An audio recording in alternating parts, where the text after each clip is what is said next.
Azul fell-awen qmeṭṭaf uzegḍuf akken nemsa xanumi nehder ɣef kra n temsal yanan tudert-nneɣ ama d tsertit ama d tdamsa ama n yidles ama d amezruy ama d ccna ama d ayen yanan irkelli addal d wayen yanan leqraya neɣ tussna.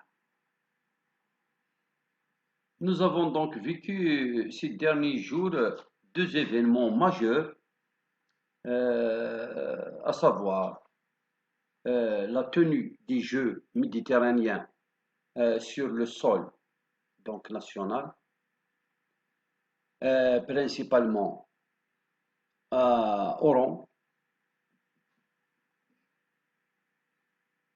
et le deuxième événement, c'est la célébration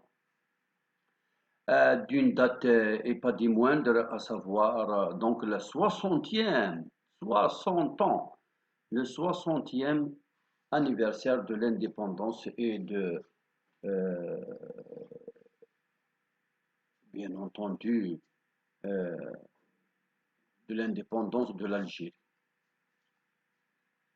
Parce qu'on ne sait pas, nous hésitons toujours quand on prononce le mot indépendance, puisque le citoyen est ligoté de toutes parts,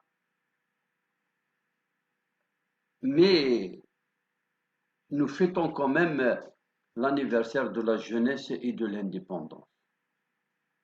D'un autre côté, nous n'avons absolument aucune politique sportive adéquate et qui répond aux normes où le sentiment de la compétition et des critères objectifs en dehors de toute considération régionaliste ou de bénémisme n'est adopté dans le monde du sport. La preuve, c'est qu'un pays comme le nôtre, qui aurait pu avoir de très très très grands clubs, une très très forte équipe nationale, je parle par exemple du sport le plus populaire comme le football, un pays qui aurait pu par exemple enfanter beaucoup de talentueux footballeurs qui auraient animé la vie sportive de par le monde, est réduit à quelques individualités qui souvent ont évolué ailleurs pour des raisons venir et dire que je suis d'origine algérienne. Ces deux événements ont été célébrés, se sont déroulés comme si, par exemple pour les Jeux méditerranéens, comme si nous étions un pays neutre, qui n'a ni histoire, ni culture, ni appartenance. C'était comme si c'était la Suisse ou l'ONU. C'était comme si les casques bleus avaient organisé des Jeux méditerranéens. J'avais souhaité, et ça aurait été beaucoup plus intéressant pour le Moucheml, ça aurait été une preuve que réellement on pense ce qu'on dit quand on déclare, par exemple, la langue tamazight, langue nationale et officielle, et qu'on fait ce qu'on dit quand les institutions chargées de la promotion de cette langue et cette culture déclarent qu'ils sont là pour la protéger et la promouvoir. Les Jeux méditerranéens auraient pu être une opportunité de donner une audience nationale, enfin. Je ne parle pas de l'officiel. Je sais que tamazight n'est pas langue officielle en Algérie. mais comme des compétitions qui ont une audience, qui ont une dimension régionale, voire même mondiale, comme les Jeux méditerranéens, le pays qui abrite ces genres de compétition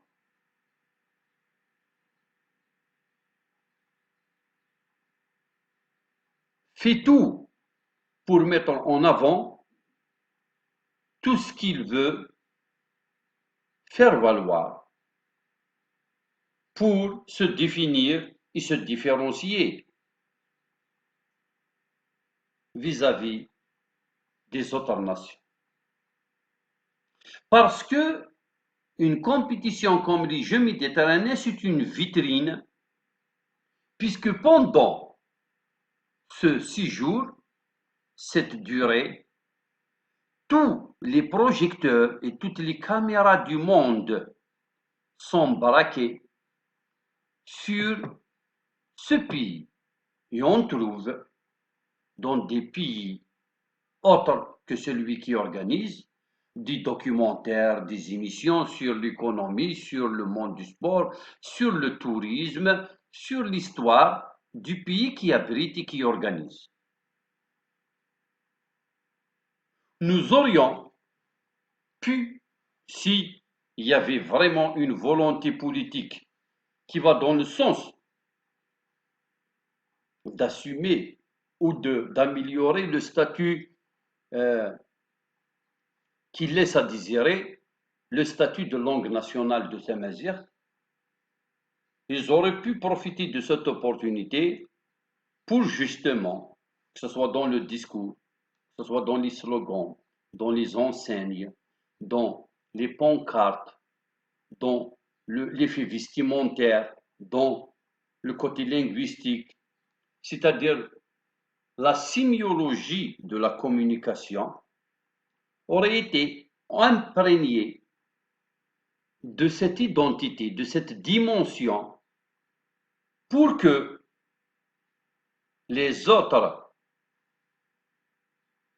nos voisins de ce village planétaire, sachent qu'il y a un peuple qu'on appelle un peuple amazigh, qui parle une langue qui s'appelle la langue tamazight, et qui est au moins à entre 72 et 78% de la population de ce pays.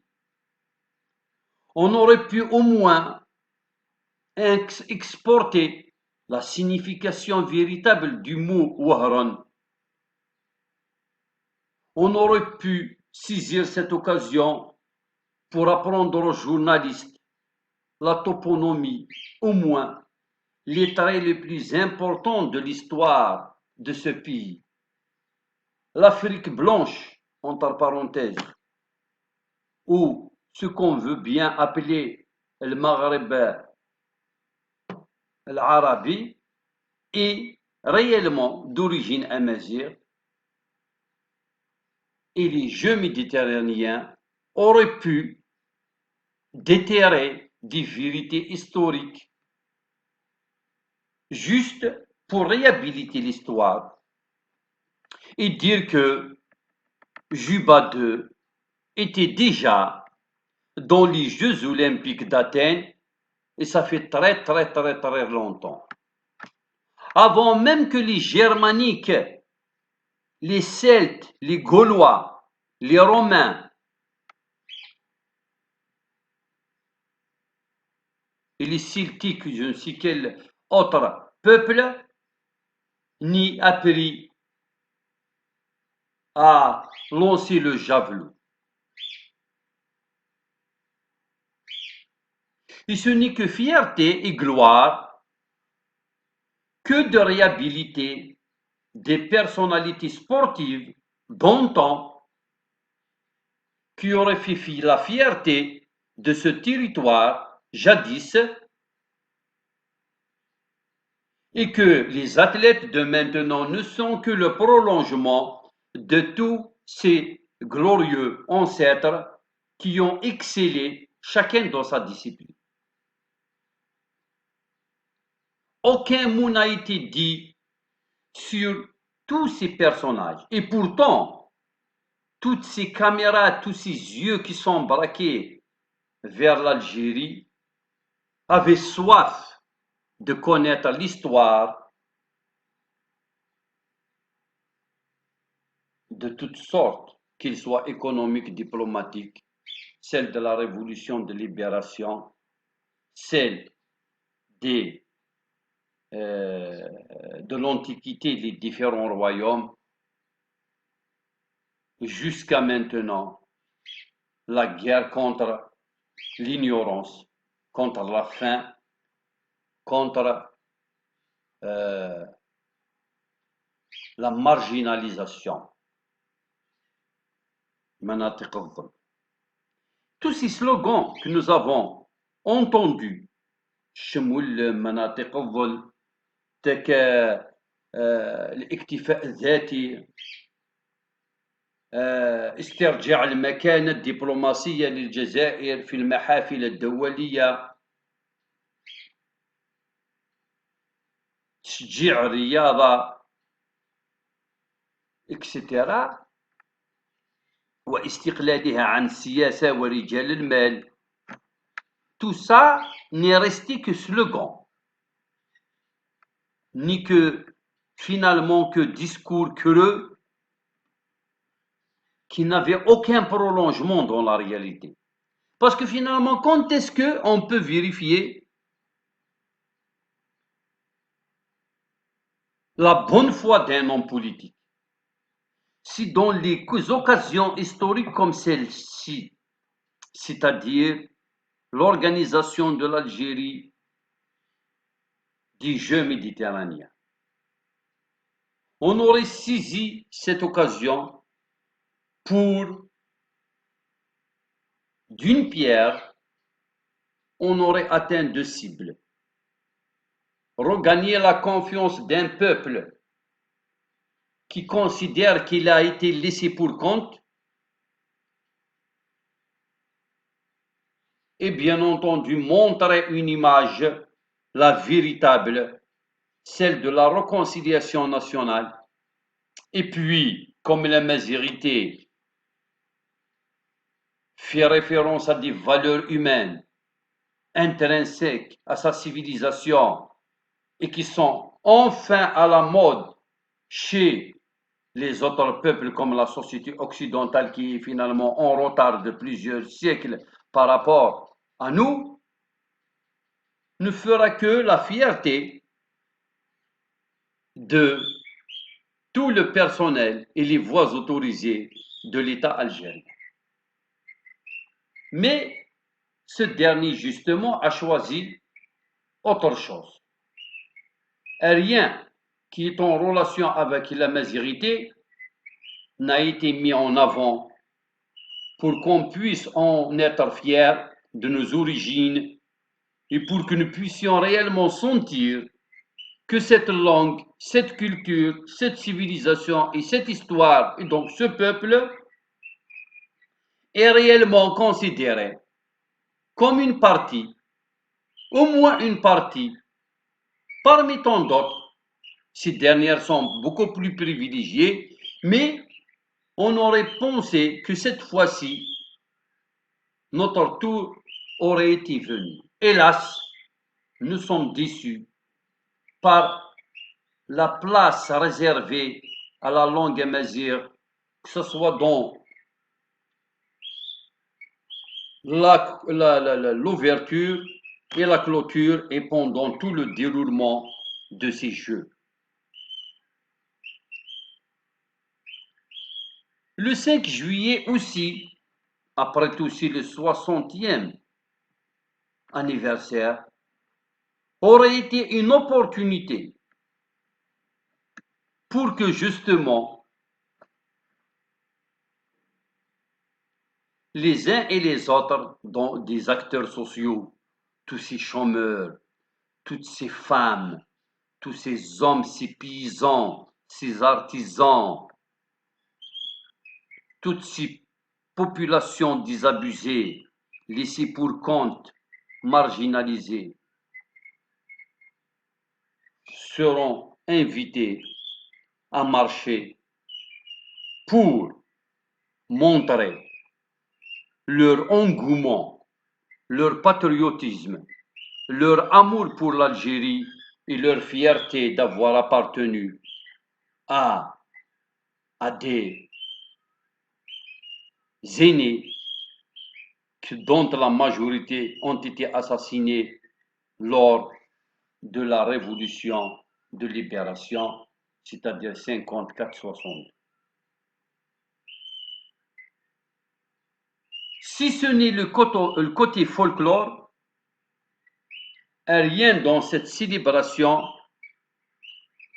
ne m'a montré la dimension amazigh de notre pays. Et pourtant, de tous ceux qui ont pris les armes contre le colon français, qui nous a laissé une oligarchie qui domine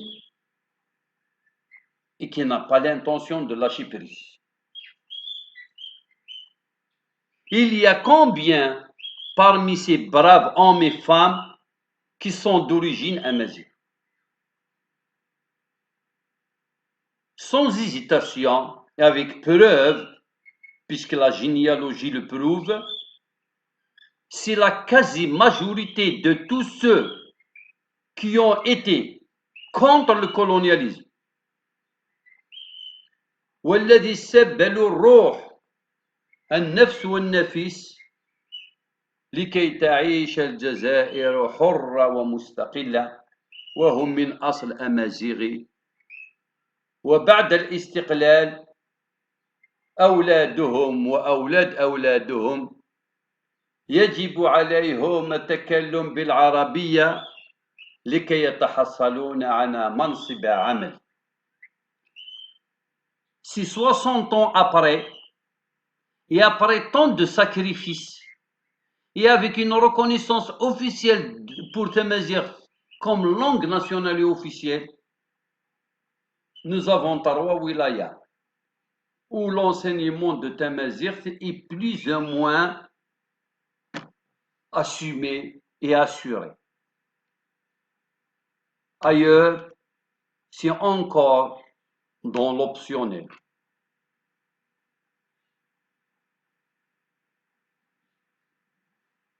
Comme si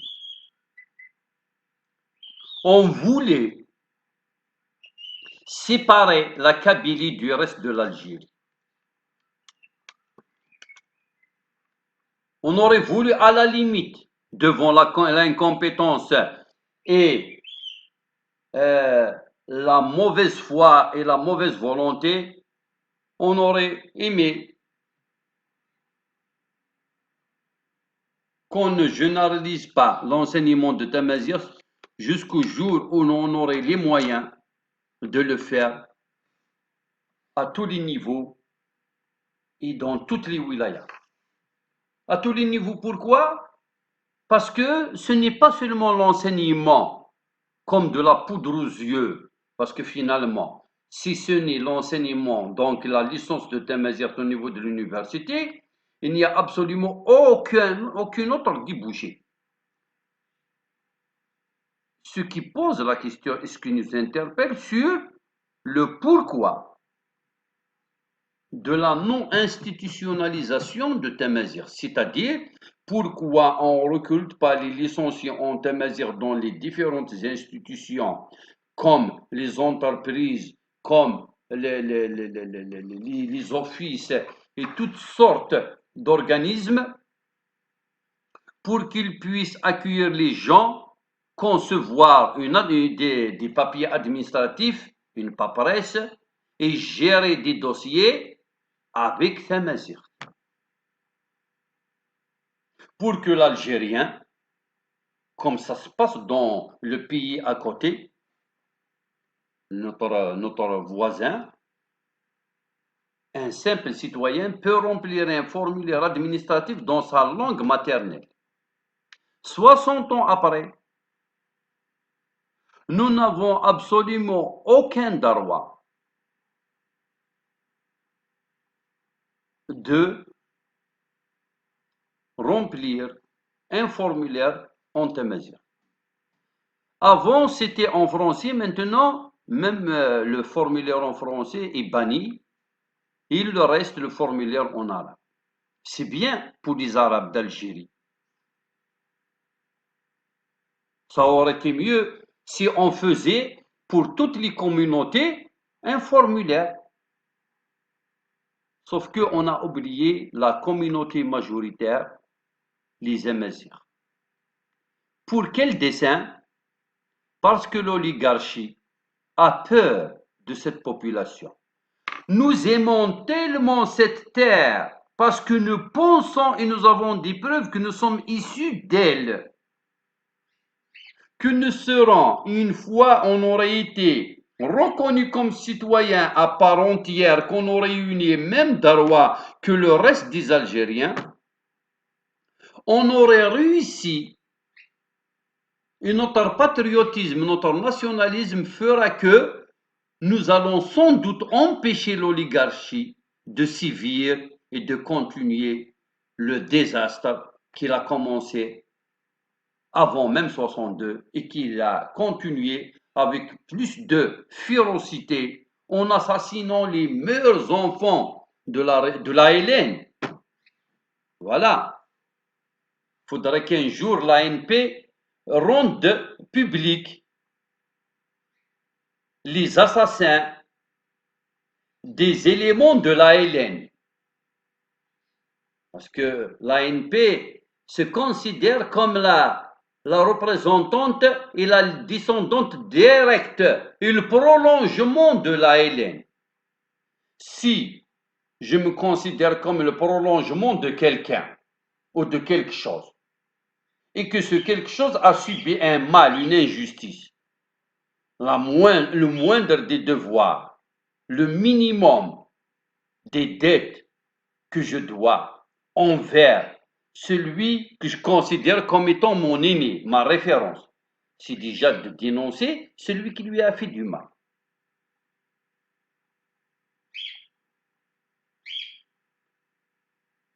Le portrait d'Aban, de Kerim et de Ben Mehdi ont été effectivement portés lors de la cérémonie de la célébration. Mais est-ce que le combat d'Aban et de Kerim, est-ce que leurs idéaux ou leur projet de société est en phase d'application?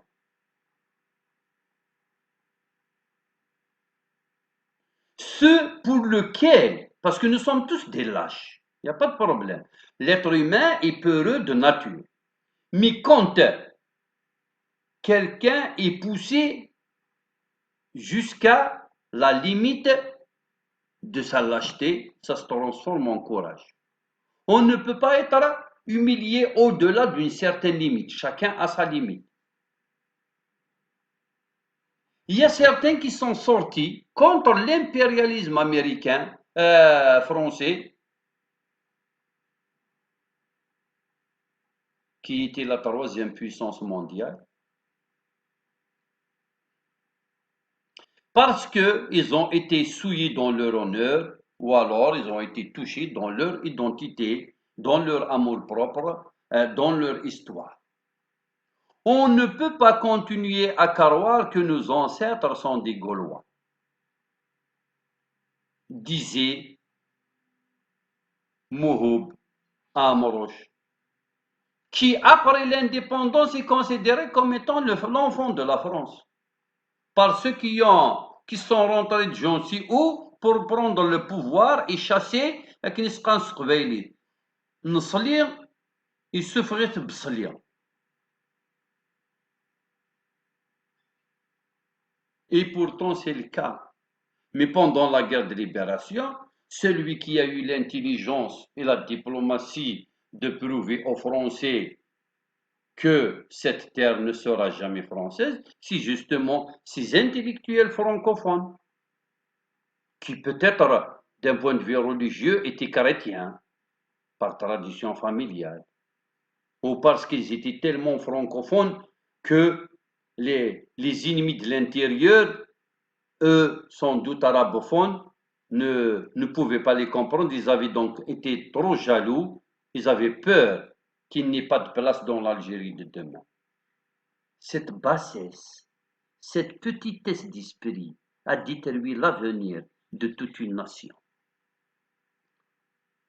الباديسية النوفمبرية est désormais la seule référence qui, pour plaire, doit être assumée pour tous ceux qui ont l'ambition de se promouvoir socialement ou professionnellement. Et pourtant, le Badissia, lui-même, il signait Sanhaji. On aurait pu au moins prendre le côté amazir de cet homme qui disait, moi, d'abord l'islam awalan, thaniyan l'islam wa thalithan l'islam. Et l'islam, un point, c'est tout. Le reste, je m'en fous.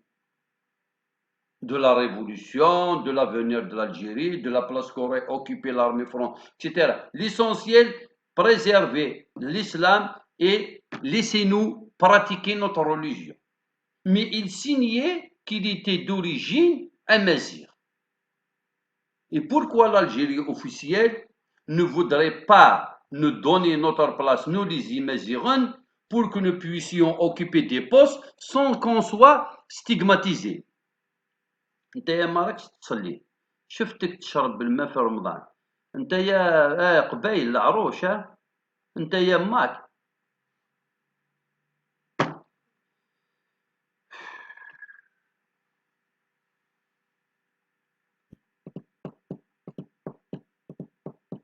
Donc tous ces discours haineux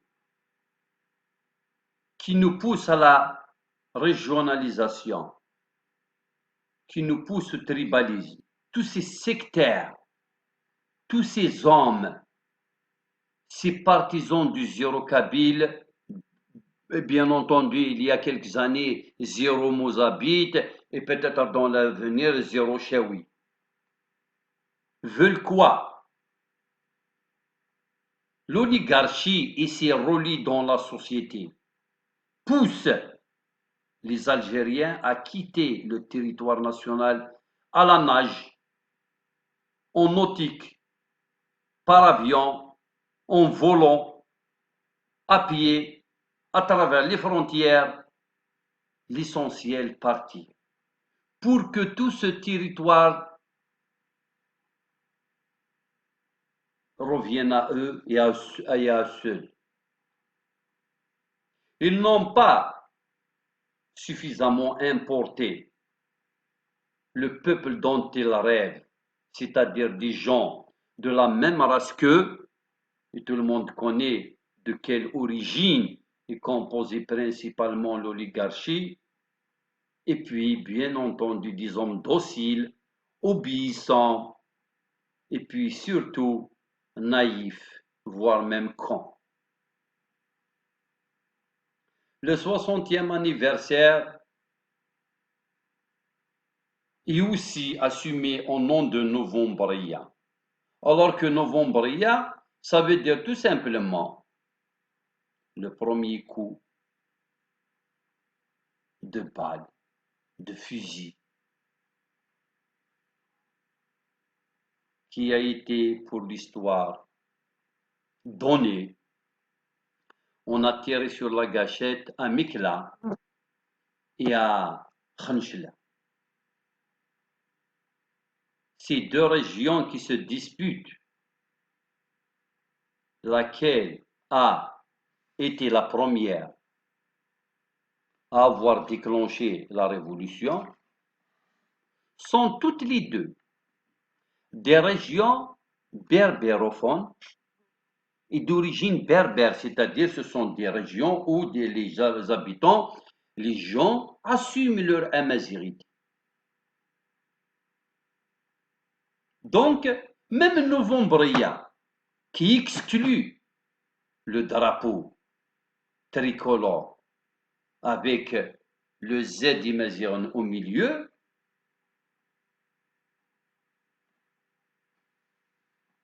ce sont les Berbères eux-mêmes qui ont enclenché.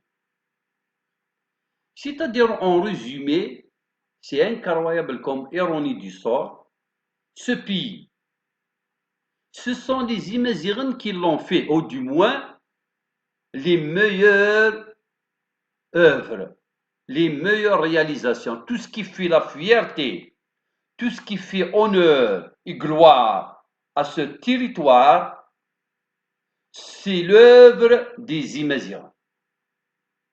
Ils sont majoritaires par la qualité de leur intervention. Regardez par exemple les résultats scolaires. C'est une wilaya amazigh qui a obtenu les meilleurs résultats. Et ça fait longtemps depuis que Tizi Ouzou, par exemple, a les meilleurs résultats au niveau des examens de fin de cycle, comme le primaire, le moyen, le collège et le secondaire. Mais malgré ça, ils n'ont droit à aucun plan économique, à aucun emploi, à aucune réussite sociale et professionnelle. Je connais des chômeurs et des chômeuses dont les parents n'ont pas été déharqués, contrairement à ces grands propriétaires terriens dont les grands-mères en 1800 et le début du XXe ont été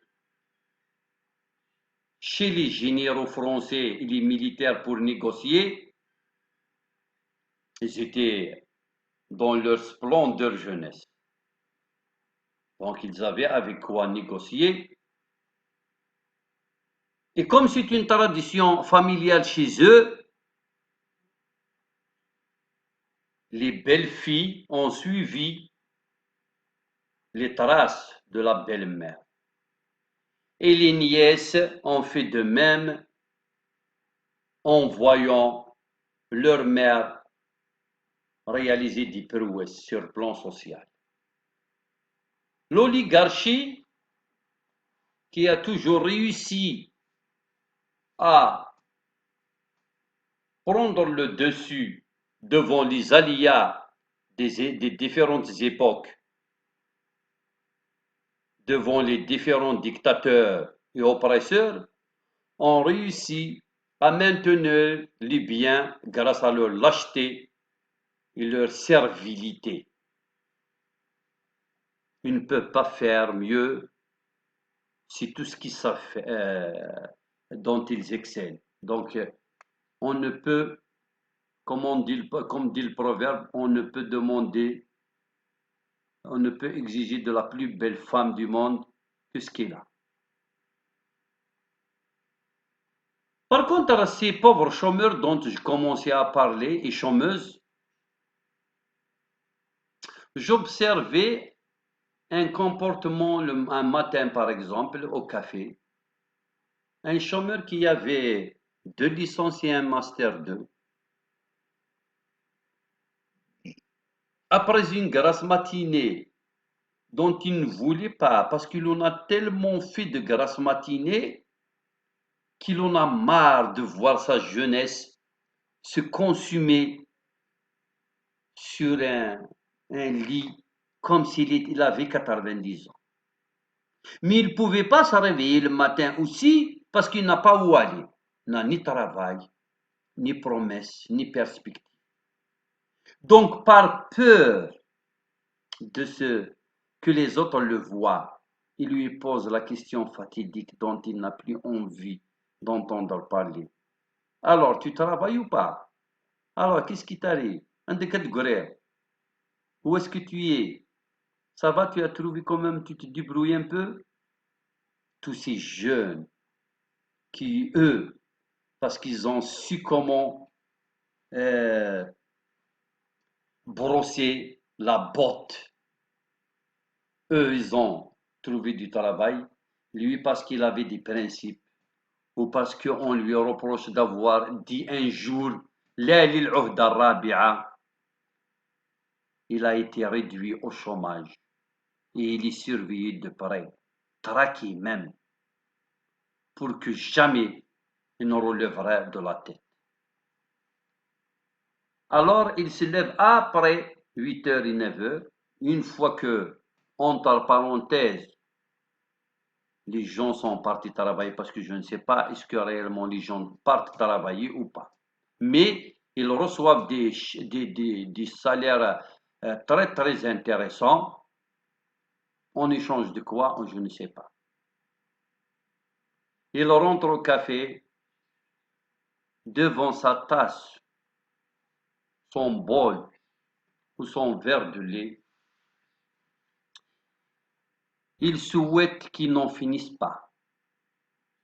Et quand il aurait bu la dernière gorgée, il n'aimerait pas que ses lèvres se décollent de ce verre de lait. Crème croissant ou un café allongé ou crème fraîche avec un verre d'eau. Parce qu'il sait qu'il va rester dans ce café au moins 2 heures, 3 heures de temps. Pour ne pas déranger à la maison, il doit vaguer, aller et venir, parce qu'une fois il serait rentré, ça va être juste pour déjeuner. Ils sont très, très, très nombreux et nombreuses. Même à la maison, c'est la même chose. Une chômeuse, une jeune, elle était brillante quand elle était étudiante. Elle a refusé, autre que le recrutement à base d'un diplôme.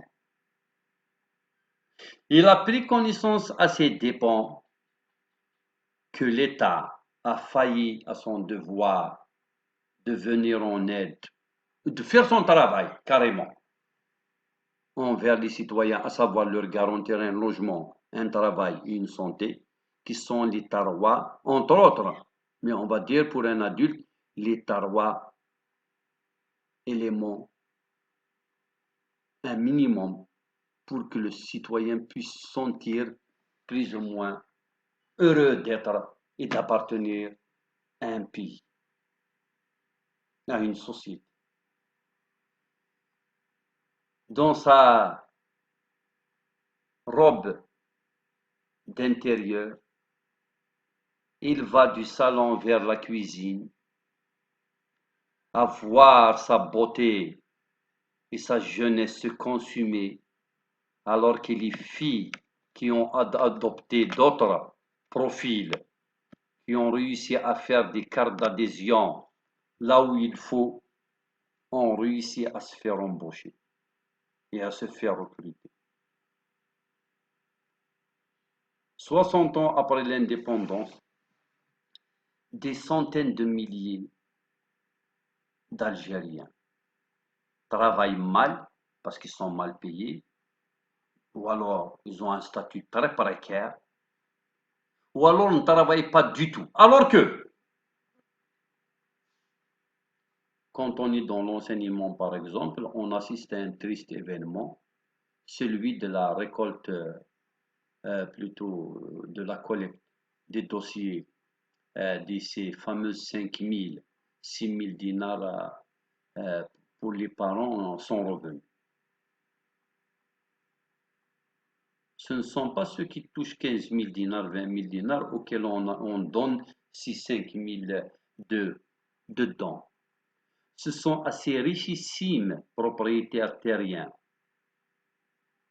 ce sont à ces éleveurs, ces agriculteurs, ces hommes qui travaillent chacun dans son domaine, mais presque clandestinement, d'une façon informelle, qui touchent beaucoup d'argent, qui ont beaucoup, beaucoup, beaucoup, beaucoup de biens, qui ont des immeubles, des cheptels, des carrosses, pas une seule voiture, plusieurs voitures, des garages remplis, mais sont tout le temps crasseux, parce qu'ils doivent faire semblant d'être pauvres et venir Pendant toute l'année, tu ne risques pas de le voir en train de demander après son enfant, est-ce qu'il va bien, est-ce qu'il rend la vie difficile à l'enseignant. Mais le début de l'année, il vient, il te donne un document prouvant qu'il n'a aucune ressource, qu'il n'est pas affilié à la CNAS ni à la CASNOS, et qui touche les 5000 dinars. 60 ans après l'indépendance, l'argent va aux riches. Et quand on dit l'argent va aux riches, ce n'est pas comme dans les autres pays. Les riches dont les enfants, l'un il est dans le sport, l'autre il est dans la recherche scientifique parce qu'on investit, on devient riche. Ensuite, on prépare son enfant qui a des fortunes colossales pour qu'il puisse briller dans un domaine bien spécifique. Il est écrivain, il est philosophe, il est sportif, il est tennisman, etc. Il est inventeur. Ici, depuis maintenant plusieurs générations, c'est les mêmes personnes qui sont riches, c'est les mêmes familles. Aucun, tellement la tare est congénitale.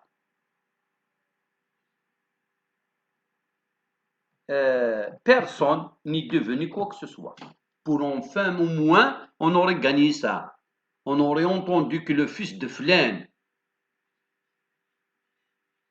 avait inventé ou avait honoré l'Algérie dans telle ou telle autre compétition. D'ailleurs, puisqu'on parle de compétition, on revient sur les Jeux méditerranéens. On a eu une 4e place, mais c'est très peu. S'il y avait une politique adéquate, si on avait éloigné la mafia, les bonnets, les gros bonnets de la gestion, si on avait au moins dépolitisé le football et les autres disciplines sportives, je suis sûr qu'on aurait eu beaucoup plus de médailles. D'ailleurs, les confessions et les aveux, spontanément, les déclarations de ceux qui auraient pu avoir l'or, mais ils ont eu le bronze, ou ils n'ont pas eu du tout, ça laisse à réfléchir. Hein. Il faut revoir les vidéos. J'ai écouté plusieurs athlètes comme ça désabusés qui sont sortis un peu trop tôt de la compétition.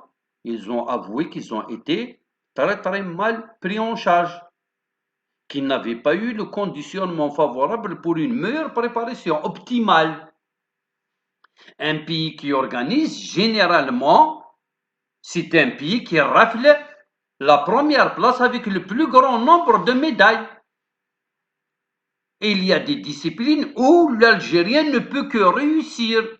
Il y a des disciplines où nous avons suffisamment de compétences et d'expérience pour briller et vraiment honorer ceux qui sont passés avant. L'athlétisme, la boxe, il y a énormément de disciplines, ou judo. Donc ce sont toutes ces choses qui ont laissé un goût amer, un arrière-goût.